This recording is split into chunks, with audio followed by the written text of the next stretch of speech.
Good evening everyone, स्वागत है आप सभी का अपने यूट्यूब चैनल मेडिको डिटेक्टिव पर। कैसे हैं आप लोग? तो आप लोग का जो है अभी प्रैक्टिकल चल रहा है एएनएम फर्स्ट ईयर का 2023-24 सेशन का।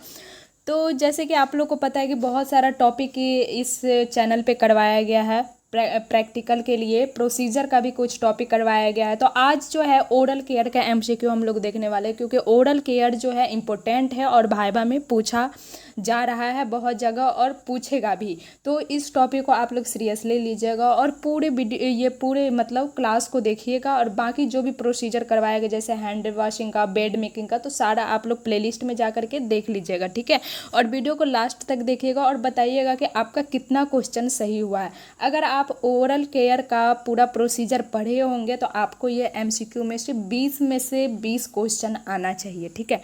तो चलिए स्टार्ट करते हैं वीडियो को। पहला क्वेश्चन आपको दिख रहा होगा कि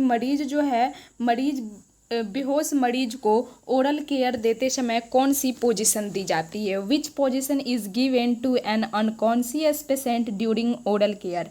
ऑप्शन ए में है सुपाइन पोजीशन, बी में है लेटरल पोजीशन, सी में है प्रोन पोजीशन और डी में है फाउलर्स पोजीशन। तो बताइए आप लोग कि बेहोश मरीज को ओरल केयर देते समय कौन सी पोजीशन दी जाती है। तो यहाँ पर सही ऑप्शन हो जाएगा कि बेहोश मरीज को ओरल के देते समय जो है लेटरल पोजीशन में देना चाहिए, यानी कि करवट दिला करके उसको ओरल केयर दिया जाना चाहिए। ऑप्शन नंबर यहाँ पे बी करेक्ट हो जाएगा। नेक्स्ट क्वेश्चन है कि मुंह की सड़न और दांतों की सड़न को रोकने के लिए किस खनिज की आवश्यकता होती है। Which minerals is required to prevent tooth decay and dental caries. यानी कि यहाँ पे आप लोग को बताना है कि जो मुंह जो सड़ जाता है और दांत में जो सड़न हो जाती है तो उससे बदबू भी निकलती है, तो उसको रोकने के लिए किस खनिज की आवश्यकता होती है। आप लोग को अगर आंसर पता है तो फटाफट कमेंट में लिखते जाइएगा कि कौन सा आंसर सही होगा।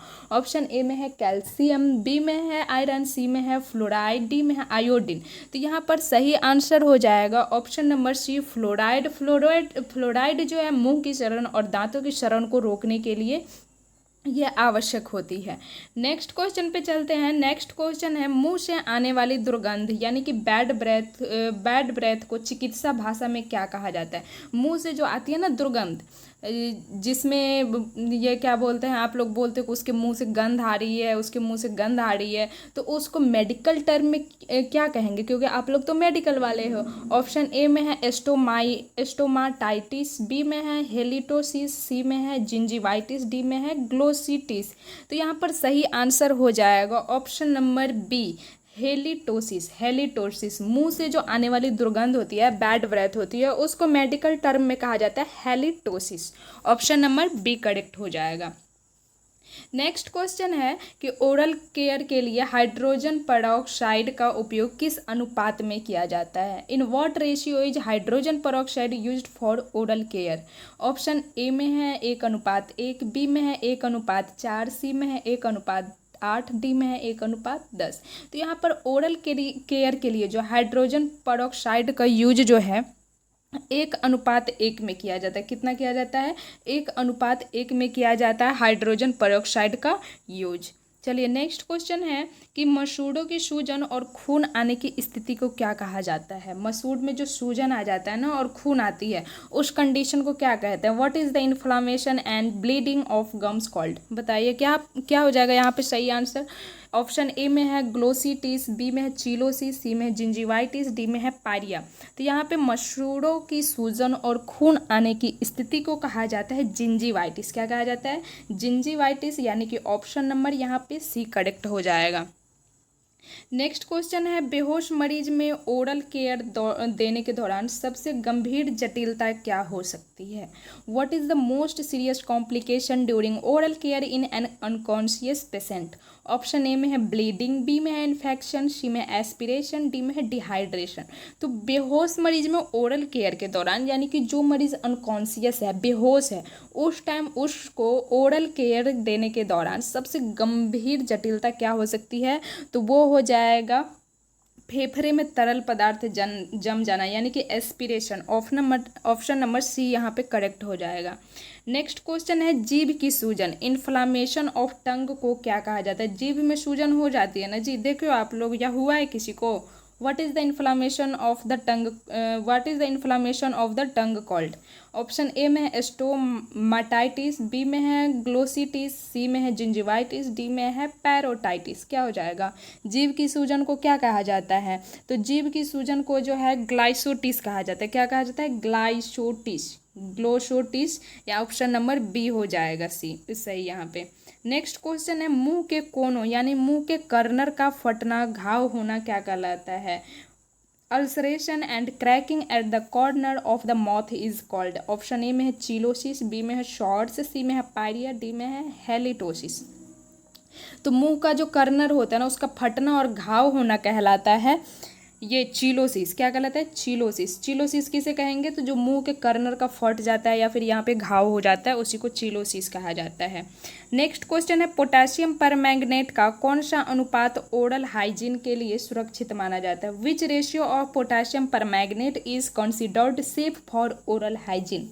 ऑप्शन ए में है 1:100, बी में है 1:1000, सी में है 1:5000, सी में है 1:10,000। तो यहाँ पर पोटेशियम परमैंगनेट जिसका सूत्र होता है KMnO4, तो पोटेशियम परमैंगनेट का जो है यहाँ पर सही अनुपात हाइजीन के लिए सुरक्षित माना जाता है। किस अनुपात में? तो यहाँ पर सही आंसर हो जाएगा 1:1000, यानी कि ऑप्शन नंबर डी हो जाएगा सही। पोटेशियम परमैंगनेट का जो है 1:1000 रेशियो जो है ओरल हाइजीन के लिए एकदम सेफ माना गया है, सुरक्षित माना गया है। नेक्स्ट क्वेश्चन है बुखार के मरीजों के दांतों और होठों पर जमा होने वाली भूरी काली परत को क्या कहा जाता है? The dark brown and black crust collected on the teeth and the lips of fever patient is called. बुखार में जब मरीज के दांत और होठों पर जो जमा होने वाली भूरी काली कलर की लेयर्स जो बैठ जाता है ना उसको क्या कहा जाता है? ऑप्शन ए में है प्लाक, बी में है टार्टर, सी में है शॉर्ट्स, डी में है कैलकुलस। तो यहाँ पर सही आंसर हो जाएगा ऑप्शन नंबर ई शॉर्ट्स। शॉर्ट्स बुखार के टाइम जो मरीज को दांत और होठों पर जमा होती है भूरी काली परत उसको कहा जाता है शॉर्ट्स। ठीक है। नेक्स्ट क्वेश्चन है मुंह के अंदर की श्लेष्मा झिल्ली की सूजन को क्या कहा जाता है? What is the inflammation of the oral mucous membrane called? Option A में है एस्टोमाइटाइटिस, बी में है ग्लोसिटिस, सी में है टॉन्सिलाइटिस, डी में है फेरिंजाइटिस। तो मुंह के अंदर की जो म्यूकस मेम्ब्रेन होती है ना उसकी जो सूजन हो जाती है, मुंह के अंदर जो म्यूकस मेम्ब्रेन में सूजन हो जाती है उसको कहा जाता है एस्टोमाटाइटिस। क्या कहा जाता है? एस्टोमाटाइटिस, यानी कि ऑप्शन नंबर यहाँ पे करेक्ट हो जाएगा। नेक्स्ट है बेहोश मरीज का मुंह खुला रखने के लिए नर्स को किस उपकरण का उपयोग करना चाहिए? Which equipment should a nurse use to keep an unconscious patient mouth open? Option A में है चीटल फॉरसेप्स, बी में है टंग डिप्रेशर, सी में है आर्टरी फॉरसेप्स, डी में है थर्मामीटर। तो बेहोश मरीज का मुंह खुला रखने के लिए नर्स को जो है टंग डिप्रेशर यानी कि माउथ गैग का यूज करना चाहिए। बेहोश मरीज का मुंह खुला रखने के लिए नर्स को किस उपकरण का उपयोग करना चाहिए? माउथ गैग का, ताकि उसका ओरल केयर किया जा सके। ठीक है। चलिए नेक्स्ट क्वेश्चन है ओरल केयर के दौरान गंदे पानी या थूक को इकट्ठा करने के लिए किस ट्रे बर्तन का उपयोग किया जाता है? Which tray vessels is use to collect dirty water और spit during oral care? Option A में गैलीपॉट, बी में है किडनी ट्रे, सी में है थूकदान, डी में स्पाट ट्रे। तो ओरल केयर के दौरान जो गंदे पानी या थूक को इकट्ठा करने के लिए एक ट्रे का यूज किया जाता है, उस ट्रे का नाम की बात करें तो वो होता है किडनी ट्रे। क्या होता है? Kidney tray. किडनी ट्रे में ही ओरल केयर के दौरान गंदे पानी या थूक को इकट्ठा किया जाता है। नेक्स्ट क्वेश्चन है स्वस्थ व्यक्ति को दिन में कम से कम कितनी बार ब्रश करनी चाहिए? How many times a day should a healthy person brush there teeth at least? तो बताइए आप लोग अगर हेल्दी हैं तो कितनी बार अपने टीथ को साफ करते, कितनी बार ब्रश करते हैं आप लोग? ऑप्शन ए में है दिन में 1 बार, बी में है दिन में 2 बार, सी में है दिन में 3 बार, डी में है हर भोजन के बाद। तो यहाँ पर सही आंसर हो जाएगा option number B twice a day, यानी कि स्वस्थ व्यक्ति को दिन में कम से कम 2 बार ब्रश करनी चाहिए। कितनी बार? 2 बार ब्रश करनी चाहिए। नेक्स्ट क्वेश्चन पे चलते हैं कि गंभीर रूप से बीमार मरीजों को सामान्यतः कितनी देर में ओरल केयर देनी चाहिए। How often should oral care typically be provided to a critically ill patient. अगर जो मरीज़ गंभीर रूप से बीमार है उसको जनरली कितने देर में ओरल केयर देनी चाहिए। ऑप्शन ए में हर 2 से 4 घंटे में, बी में है 24 घंटे में एक बार, सी में केवल सुबह, डी में हर 12 घंटे पर। तो जो मरीज़ गंभीर रूप से बीमार है उसको जनरली 2 से 4 घंटे में ओरल केयर देनी चाहिए। कितने घंटे में? जनरली 2 से 4 घंटे में उसको जो है ओरल केयर देनी चाहिए, जो मरीज गंभीर रूप से बीमार होगा। नेक्स्ट है लार ग्रंथियों में सूजन आने को क्या कहा जाता है। What is the inflammation of salivary gland called. Option A में पैरोटाइटिस, बी में है जिंजिवाइटिस, सी में एस्टोमाइटिस, सी में है डी में चिलोसिस। तो सैलिवरी ग्लैंड में सूजन आने को, यानी कि लाड़ ग्रंथि में जो सूजन आ जाती है ना, इन्फ्लामेशन आ जाती है ना, उसको कहा जाता है पैरोटाइटिस। उसको क्या कहा जाता है? पैरोटाइटिस। लार ग्रंथि में सूजन आने को क्या कहा जाता है? पैरोटाइटिस।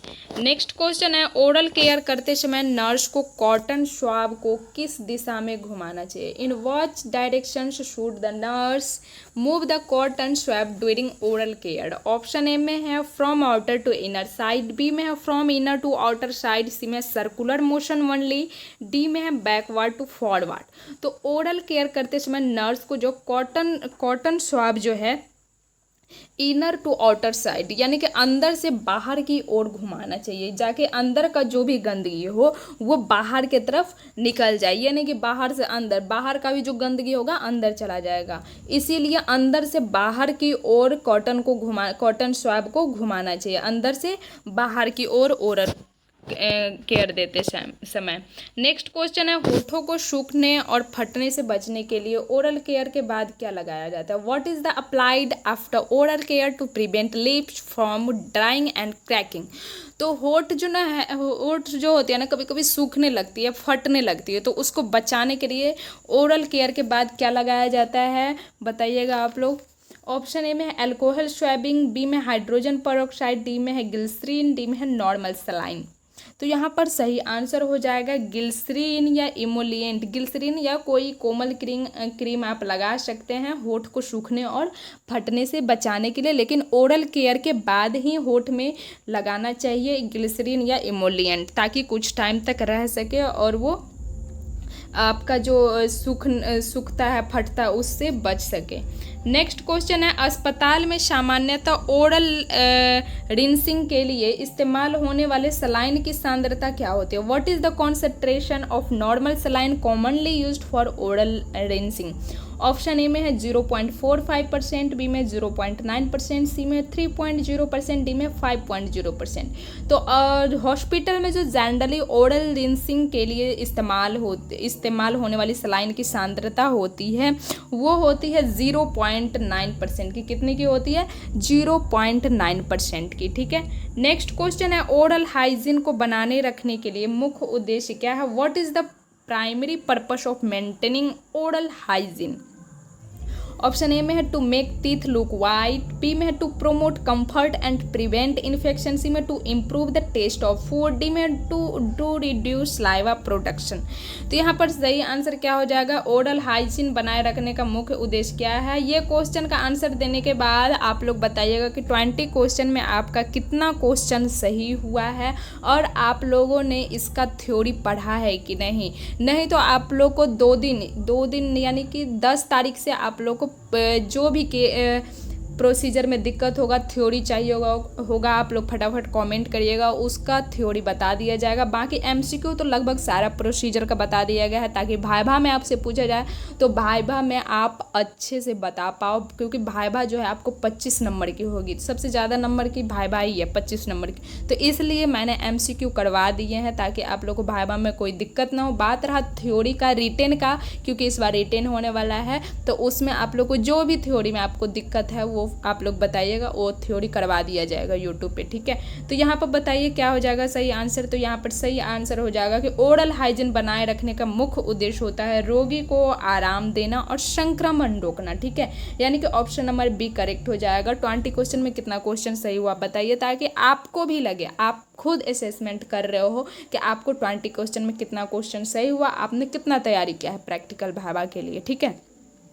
तो चलिए आज के लिए इतना ही, और कल देखेंगे नेक्स्ट वीडियो में हम लोग नेक्स्ट टॉपिक का देखेंगे, यानी कि बैक केयर का हम लोग कल देखने वाले हैं एमसीक्यू। तो आप लोग बैक केयर का थ्योरी पढ़ के आइएगा और वहाँ पे एमसीक्यू टेस्ट करिएगा कि कितना आपका क्वेश्चन सही हुआ, ठीक है। बाकी चैनल को आप लोग लाइक कर दीजिएगा, सब्सक्राइब कर दीजिएगा और दोस्तों को भी शेयर कर दीजिएगा, और टेलीग्राम चैनल से जाकर के जुड़ जाइएगा मेडिको डिटेक्टिव ऑफिशियल से, आपको डिस्क्रिप्शन में इसका लिंक मिल जाएगा।